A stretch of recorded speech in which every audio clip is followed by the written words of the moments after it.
Simple me, happy child. Like my mom will always call me Yarinya. And some called me Anna, some call me Annabelle. And I grew up in one small settlement in Niger State. Interestingly, I don't think I can even remember the place very well because we left there, I think I was about 9 years when we left Niger State.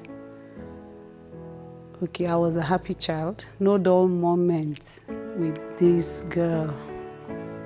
But growing up, I think I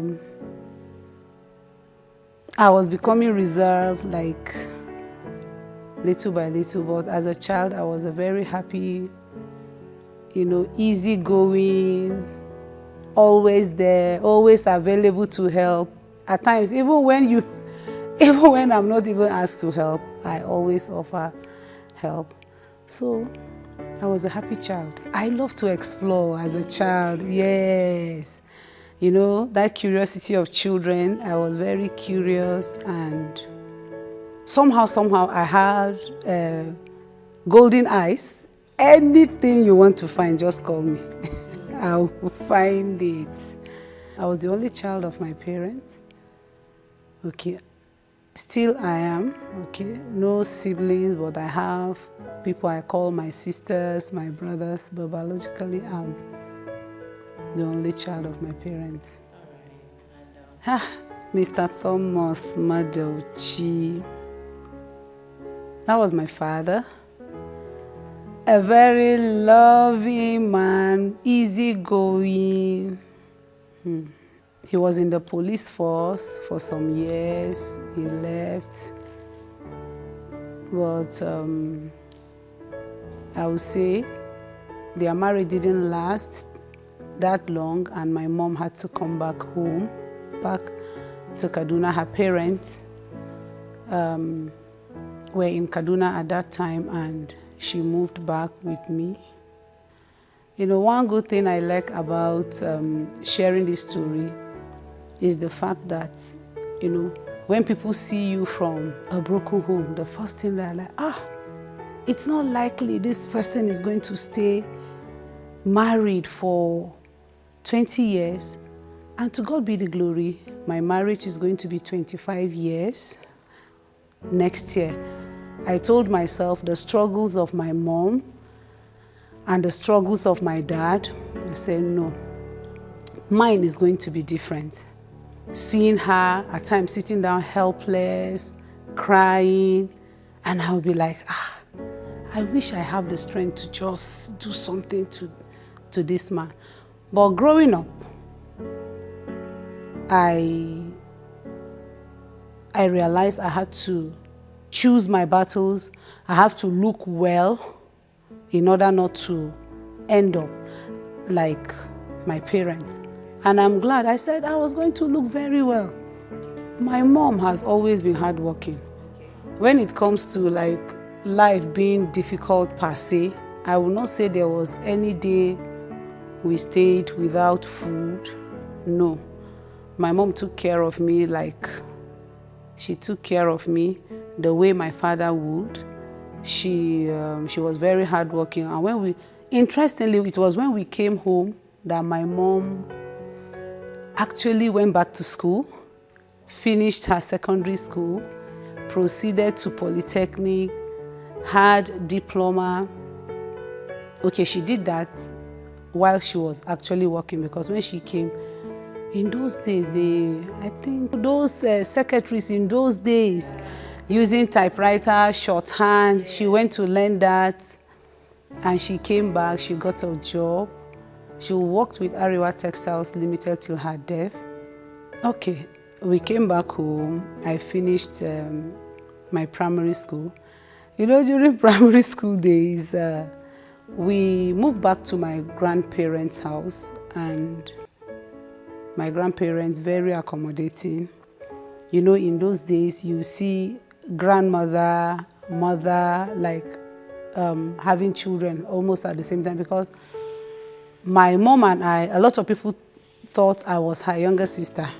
because my mom got married, I think, at the age of 15, and she had me at the age of 16. So a lot of people thought I was high, especially at my teenage age. You would think, this girl is her younger sister. So we came home. I was going to school. She too was going to school. I too finished primary school, went to secondary school, Women Teachers College then, WTC Kaduna. I think it was Form 3. They now changed it to Government Girls Secondary School. And then I had to move. So I moved to Zugwai just for school. My parents were going to church. But I also remember growing up, you know, more like you are transitioning from childhood to teenage stage to adulthood. Somehow, you know, the friends you keep and your company at that point determine like the kind of life you live. I remember in those days, you know, you see, I don't know, is it projector they call it? I don't know. In those days, there used to be, they would just come, maybe come and play a movie for us in church, and all of us, you know, you'll be seeing movies about hell. So a lot of us actually gave our lives to Christ at first, out of fear, you know, because nobody was talking about heaven. I believe some of us gave our lives to Christ. Somebody like me, maybe over and over. We lived in Nasarawa, okay, and the place across the road is Makera, is part of Kakuri, okay, and interestingly, a lot of the new churches that were springing up, they had a lot of places there, and we had like few branches. Some of the churches I can't even remember, but we, the youth too, we had a place we meet. As teenagers, we actually saw God's power as in available. When we pray, we are also expecting answers. And there are times when we are praying before, you know, when we receive answers individually on our own, we write our answers, what we heard from God. And by the time we are reading it, you see that all of us, maybe the four of us, we have the same thing or something very close. I love to explore. I remember I would just say it's the fact that I'm alive today. It's God's mercy. You know, the understanding of this passage, that goodness and mercy follow us, is, you know, more like goodness and mercy is following us. I remember when the first time Goningora was springing up, they said, Goningora, we're in Nasarawa, where is Goningora? And one of my cousins who was living in Trikania then, and they are still there, he said, no, I know Goningora. I will take you there, because he said his father had a farm. In fact, had farms there. And he said he was taking me to Goningora. That was how I followed him. You know, the way you see this rail line across this river Kaduna, there is a place between Trikania and Goningora that is like that. But that place is not river. It's a very, maybe ditch, one very deep valley. That was how we went to Goningora. And it was more than 2 hours trek from Nasarawa to that Goningora. But I said I wanted to see the place, and we went. We went, everything was okay, saw the place. On our way back, sea train was coming. And maybe he has been going there, so he already had the experience, but that was my first time. And he said, you see this place that we are now, 2 things will happen here. 2 things can either happen. It is either you fall inside this ditch and you are gone, or you are crushed by the train. Either way, you have to choose one. But you can go, he now taught me how to go under the rail line and hold, I don't know the name. So we went under the rail line. I was hanging. I was hanging. I was holding the rail line. I was hanging, looking at her. I was just hearing the way the train was passing, like on my head. After that, for some minutes, some seconds, if you ask me how did I come right up, I can't explain, but I know it was God's goodness and mercy that and that was how, the moment we returned back up, I started running. I did not stop until, in fact, I didn't know I could run. I ran and I left that place. You see, I know that it was God's mercy. That experience is there. Another one was when I went to join, what is it called? Man o' War in secondary school. Say Man o' War, I joined Man o' War. And they said we are going to Kagoro Hill. Then I followed them. And me that usually I get along with everybody. We're there for, I think for 3 days. And a lot of things happened there, you know. It was at that point, you see all this one that we are complaining, children are using substance. And it did not start today. Substance abuse have been there, like, went to Kagoro, you see secondary school students, as in, involved in, smoking Indian hemp and all of that. I was among them, but thanks to God, I never took Indian hemp. All right. The last time we were talking about your childhood, you talked about growing up, starting up from Mina before your mom moved down to Kaduna. You told us about your secondary school life and how you gave your life to Christ. Now, when you gave your life to Christ, or before then, I'm sure you gave your mom tough time. Was it a smooth relationship in that period? My relationship with my mom was actually, I would call it a roller coaster, Okay. It wasn't really that smooth kind of relationship. Once you have a child that wants to explore, that wants to try new things, when you say do this and the child wants to express herself, you know that there will always be friction. It's normal. But that doesn't mean that my mom and I didn't have a good relationship. There is no parent that will want a disobedient child. True. Yes. Maybe when you ask a child, do something, and the child will like, this is what I want to do. So my mom and I were not really friends like that. But I think I shared the story of my friend with you, Mercy. That's one thing I saw between her and her mom, and I admire it so much.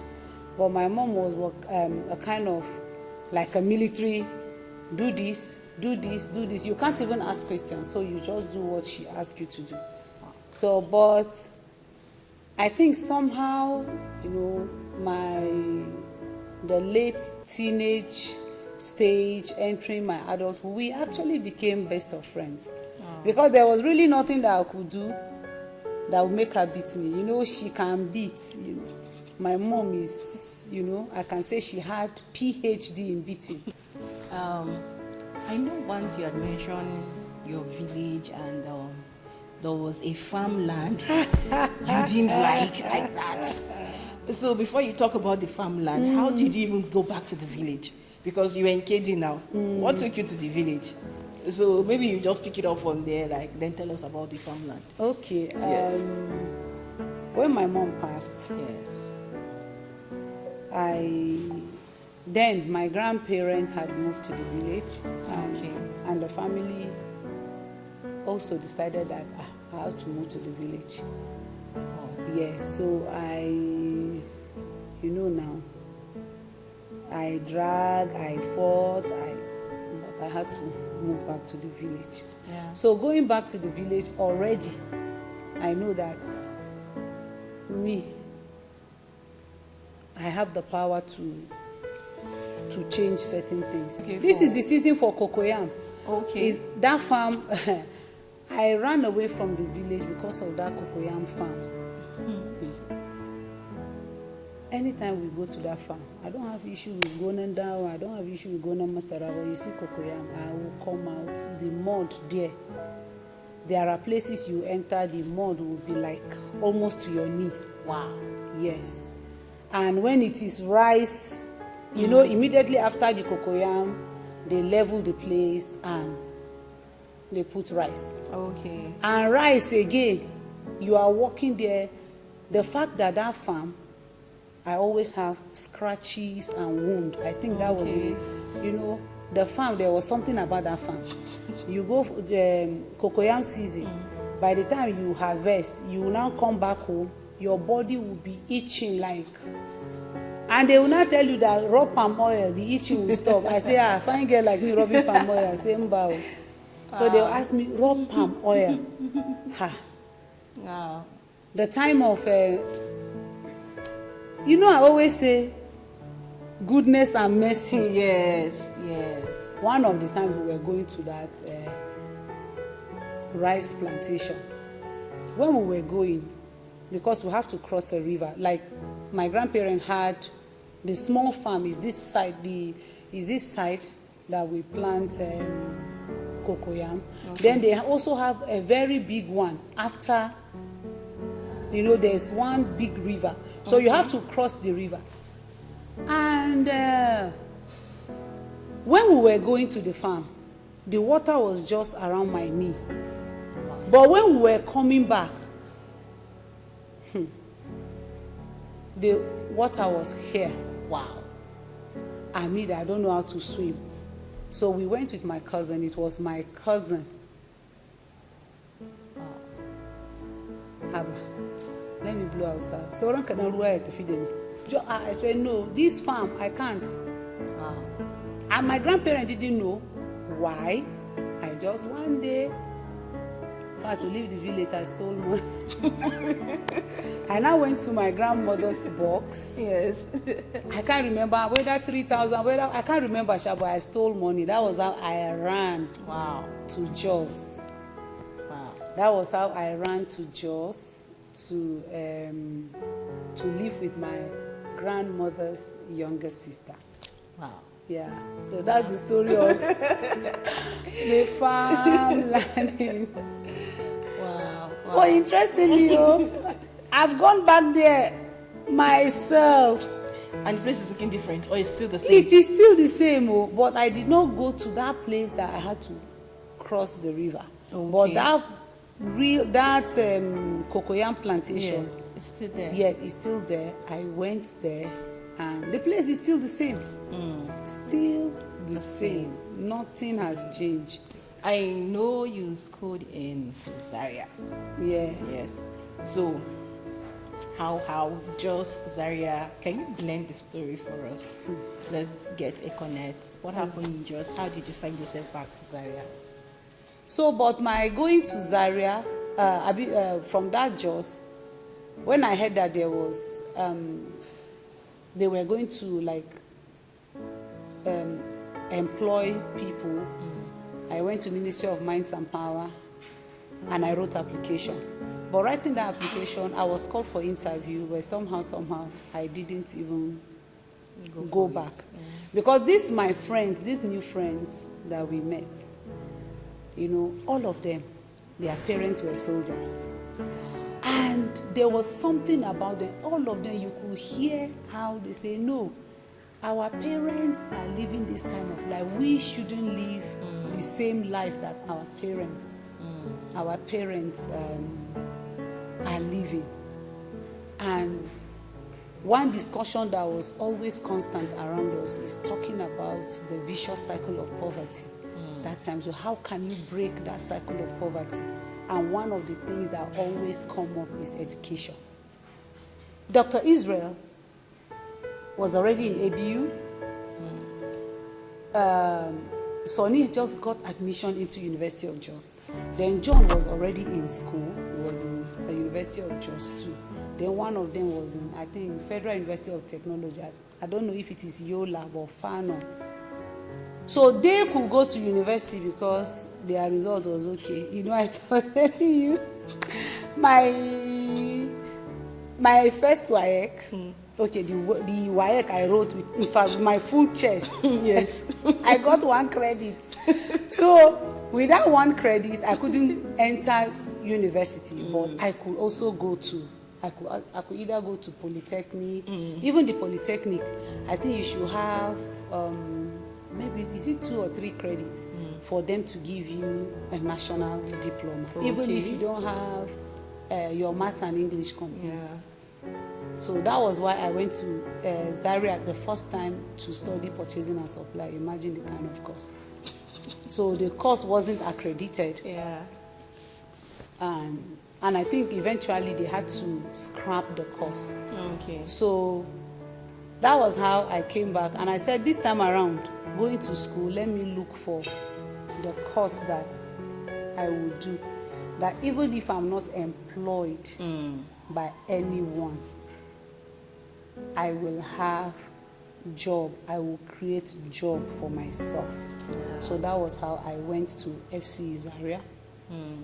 And obviously, what will I study? Home economics. That was the only one. But mind you, eventually I made my papers. So yes, you wrote again? Yes, so I wrote WAEC 4 times. Wow. Yes, good. I'm clapping for myself. So I went, studied NC, and before I finished school, you know, already since I already have orientation of small businesses, and before I finished school, I had bought almost everything to set up my business. Wow. Yes. I bought things to, like, maybe start rentals. I had almost everything that you could think of. Yeah. Plates or everything to start rental or to start, you know, handling events or possibly open restaurants. So in school wasn't that hard for me because I was already doing small business. So yes. Indeed, you've had a lot of experience. Well, so how did we get to this stage? By this stage, I mean, how did you now meet your husband? Did you meet him in Jos or in Zaria or where? Like, you've had series of movements, you know, village, Kaduna, village, Jos, Zaria. Where did you guys meet? Hey. Add Kaduna to it. Okay, Kaduna. Okay. We met in Kaduna. Okay. Interestingly, we met on this street. Okay, this same street? Yes, this same street. I remember that was actually my first time passing this street. Wow. I went to Savannah Bank. You know, at some point in my life, I was making fish roll, meat pie. Is it meat pie or flour pie? You know, that time there wasn't plenty meat inside. Yeah. So I was making snacks, supplying, and I went to. I had made supply to some people in Savannah Bank.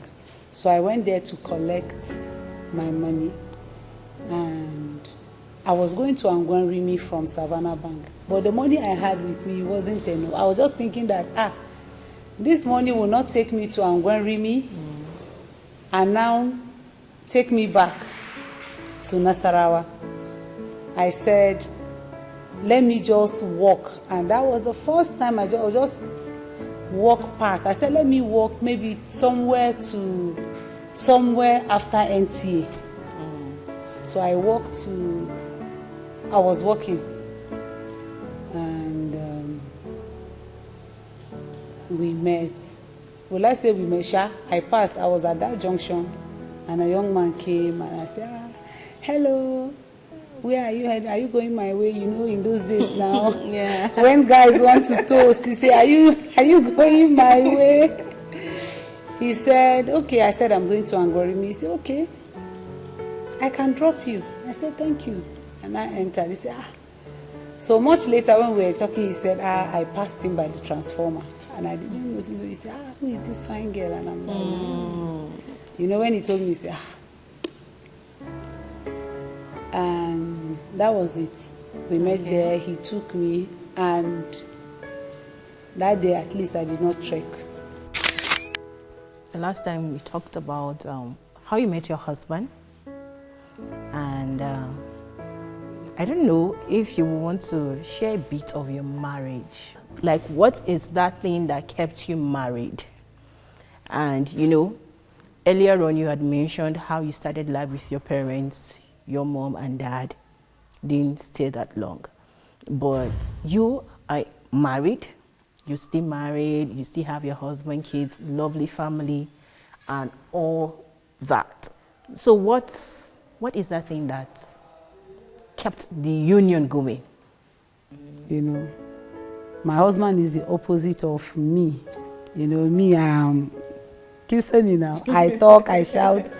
My husband is one calm, you know, very good boy. You know, you hardly hear his voice. But the journey has been good, yes. But certainly you have one or two challenges. But there's this thing I love to say, especially when I'm talking to young people. Say, before you get married, there is need for you to look very well. Thanks to the teaching of Pastor Bimbo Odukoya of blessed memory, I learned a lot from her teachings. And as a young girl, I had checklists. Yes, I had checklists. And I remember one thing on my checklist was that if a man drinks, no matter how little, even if you say you are a social drinker, I said, I will never date you. Because I saw what alcohol did to my father. So that was the first thing on my list. And the second was that I noticed you have anger. Maybe we're talking. And all of a sudden you are raising your voice. I said, Mba, I will not. Because gradually I've told myself, I said, no man will beat me. For you, if you beat me one, as a man, I will beat you. So even maybe jokingly just slap me, I will not leave you. If I can't beat you, I will get area boys. Give them so that they can help me beat you. So, and when I met my husband, God answered my prayer actually. You know, it's not just about you praying for a good man. You too, you have to prepare yourself to be a good woman. And he was everything I wrote on that list, except the number 9 and 10, which I don't want to share. That's okay. I don't want to share, but under my list, I had 8 things that I wrote there. And one of the things too, I said, if I don't like a situation whereby somebody will say, I'm going to hang out with the boys. I say, if you have best friends as boys, I don't. I will not do, because all those ideas of going to hang out, there's something in my subconscious that it is alcohol related. And to God be the glory. I think my mom was only married for maybe 8 or 9 years. Yes, but shortly, my marriage will be 25 years. Wow. In a few months. Wow. My marriage will be 25 years. So I'm grateful to God. We've had our ups and downs, but you know, in marriage you complement each other. True. He's quiet, I am. Yeah, will I call myself loud? Not really, but I'm the outgoing, yeah. My husband, you can just enter and say, welcome, welcome, and he will just go upstairs and just leave you. But I'm the one that own. So I know you're a businesswoman. At least you're into poultry, and fish farm, and maybe other things I'm yet to know. Can you tell us a bit about your business? Business is one thing that taught me patience. In business, you grow. It's a journey. You grow, you keep growing, you keep building. There are times you try one thing, it will not work. You try another, that one will work. Just like planting season. You are planting corn. No matter the rush, you know that you have to wait for 90 days for you to have harvest. So if you like, double fertilizer. If you like, keep nurturing until 90 days before you can have harvest. So it's like that with business. So I do a couple of businesses. In fact, some will fail. Some, okay, the one that has remained constant, well, I would say the agric business. Even poultry showed me shege. In fact, the showing of shege of poultry is like, yes, all the time. So, agric business for me has been, passion. Yes, let me say it is passion. And some people will say, passion is different from business. But it is that passion that is actually helping me keep doing what I am doing. All right, it's good talking to you. And Project 50, I'm sure as the day goes on, we will unwrap other aspects of you. So for now, we'll just take a break and we get to see a few of your friends that are in the house. Let's get to hear their own version of you. I am Naomi Bishara Baba, and I'll be your guide through today's activity. And I'm sure you're here because you know what's happening, Project 50 and Zugwai's birthday. And for you to be here, it means you've come a long way with her. And you've known her pretty well. So before we go into a few questions, we'd like to know you. My name is Tevita Ayuba, aka Greek. But this name is not everybody that knows it. It's peculiar to my schoolmates as far back then. You have friends, but you have those that are very, very close to you. We are friends in that order. And what joined us together was this Shentu she's talking about. Because I too was very, very in love, very, very much in love with the Shentu. She too, she loved Shentu. So after our dining in the evening, we come back, we'll play Shentu before going to the class to read. When we come back, we continue. That's what joined me and her together. And even when I forget some of our schoolmates, she was just too special to me. When I remember Shentu, I remember her. I remember the coach, which is Amina Adamu. Wow. She was the one coaching us on how to play the Shentu. So whenever I remember Shentu, I remember, and I saw humility. She carries everybody alone. She showed love to all of us. She took us to her level, and I admire that. She's the jovial type. Okay. She plays a lot. Wow. And she is very active.